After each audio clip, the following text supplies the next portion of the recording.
কিভাবে ফেসবুকে নাকি?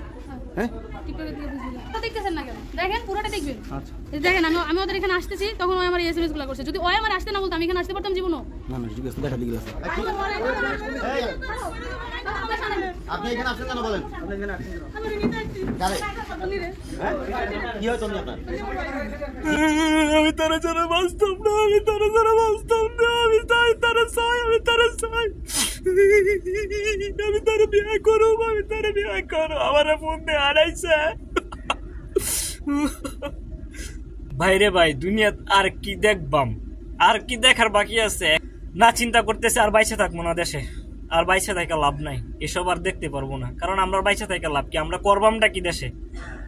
কারণ মেয়েরে বিয়ে করবে, আমরা দেশে ছায়া ছায়া কি দেখবো? আমাদের বাইচে থাকার আর দেশে অধিকার নাই, বাংলাদেশে বাইচে থাকার আর আমাদের অধিকার নাই। কারণ মেয়েরা মেয়েদেরকে বিয়ে করবে, বিয়ে করতে চায়, পাগল হয়ে গেছে বিয়ে করার জন্য একটা মেয়ে আর একটা মেয়েকে। বাংলাদেশেও এখন এক মেয়ে আর এক মেয়েকে বিয়ে করতে চায়। কোরআন শরীফ সাক্ষী রেখে তারা অনলাইনে বিয়ে করে এবং একজনকে আরেকজন ফোন দিয়ে বাড়িতে নিয়ে আসার পরে অনেক কাহিনী ভাই। মানে কি ঘটতেছে বাংলাদেশে, এইটা কোথায় থেকে জানেন? শরীফ শরীফার বই থেকে, শরীফ শরীফার গল্প থেকে।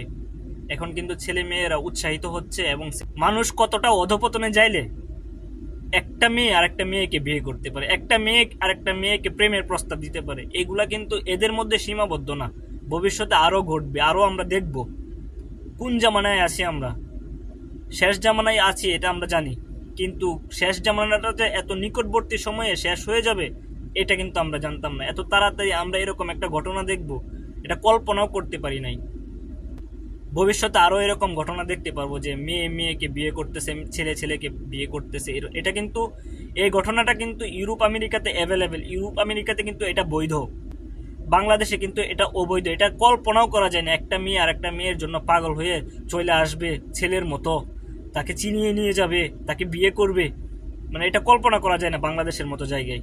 কিন্তু এখন আমরা এটা দেখতেছি, এটা কল্পনা না, এটা বাস্তবে আমরা দেখতেছি, চোখের সামনে হচ্ছে যে মেয়েটা কান্না করতেছে, তাকে ছাড়া সে বাঁচবে না, কাটাকাটি করতেছে। আমি একটা কথা বলি, বোন, তুমি যে তাকে বিয়ে করবা, মানে তুমি কেমনে কি তারে করবা?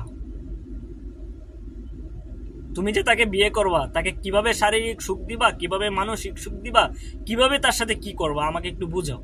যে মানলাম চায়নাতে অনেক অ্যাভেলেবেল মানে প্রোডাক্ট আছে, এগুলোতে তোমরা ব্যবহার করবা, এটাতে কি শারীরিক শান্তি পাবা তোমরা? মানে কি ধরনের মন মানসিকতা থাকলে, কি ধরনের বিকৃত মন মানসিকতা থাকলে একটা মেয়ে আর একটা মেয়েকে বিয়ে করতে চায়? এটা তো কল্পনাও করা যায় না বাংলাদেশের মতো জায়গায়। এত আলেম উলামা, এত ওয়াজ মাহফিল, তোমরা কি শিখতেছো?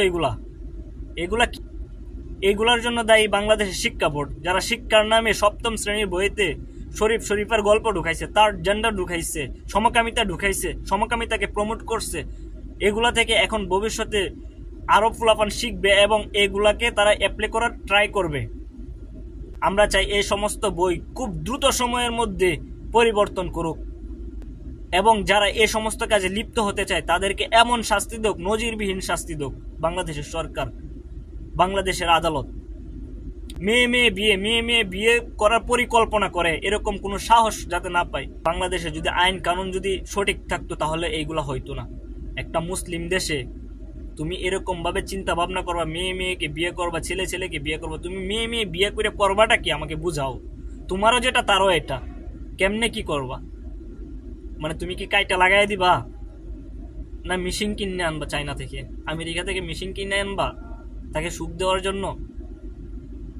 তুমি মেয়ে হয়ে আর একটা মেয়েকে কিভাবে বাচ্চা দিবা আমাকে একটু বুঝাও। তুমিও মেয়ে, তোমারও যা আছে তারও তা আছে, তুমি কিভাবে চিন্তা করো একটা মেয়ে আর একটা মেয়েকে বিয়ে করবা, আবার কান্না করো মানুষের সামনে? তোমার কি লজ্জা শরম নাই? তোমার মইরা যাওয়াই উচিত। তুমি বলতেছো না মইরা যাইবা, তোমার মইরা যাওয়াই উচিত। তুমি মইরা যাইলে তোমার মা বাবা আরো শান্তি পাবে, তোমার মা বাবার আত্মার শান্তি হবে, তোমার ফ্যামিলির শান্তি হবে। তুমি বাইচা না তাইকে তুমি মইরা যাও। যারা চাইতেছে সে বাইচে থাকুক, আমি তাদেরকে বলি আপনারা তাকে চাই তার মা বাবাকে একটু শান্তি দিক।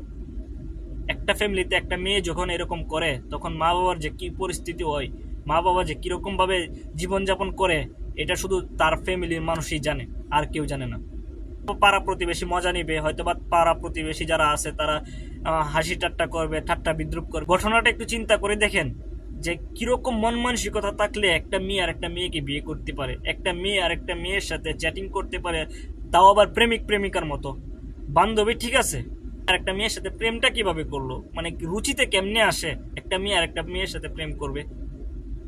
মানে তোমাদের রুচির এতই দুর্ভিক্ষ লাগছে, এতই রুচির দুর্ভিক্ষ বাংলাদেশের মেয়েদের মাঝে আসছে যে মেয়ে মেয়ের সাথে বিয়ে করতে চাই। তাহলে আমরা বাইচা থেকে লাভ কি? আমাদেরকে কথা নিয়ে বিষয় না দাও, আমরা বিষ গায়ে মইরা যাই। কারণ আমাদের তো এখন দরকার নাই, তোমাদের তো এখন আমাদেরকে দিয়ে দরকার নাই, তার মানে আমরা মইরা যাই। তোমরাই বাইচে থাকো, তোমরাই দেশে থাকো, আমরা বাইচে থেকে করবো কি? আমরা বাইচে থেকে করবোটা কি এখন?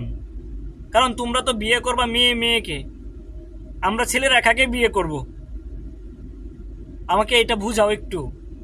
তার চেয়ে বরং আমরা এসব দেখতে চাই না, আমাদেরকে বিষয় না দাও, আমরা বিষ খায় ছেলেরা যারা আছে সবাই মইরা যাই, নাহলে কচু গাছ হাসলে মইরা যাই। তাছাড়া করতামটা কি? তোমরা যা শুরু করছো, মেয়েরা সমান অধিকার চাইতে চাইতে চাইতে চাইতে তাদের এরকম ভাবে রূপ পাইছে, এখন মেয়ে মেয়েকে বিয়ে করতে চাই। তার মানে ছেলেদের আর কোনো তাদের প্রয়োজনই নেই, ছেলেদের তাদের দরকারই নাই।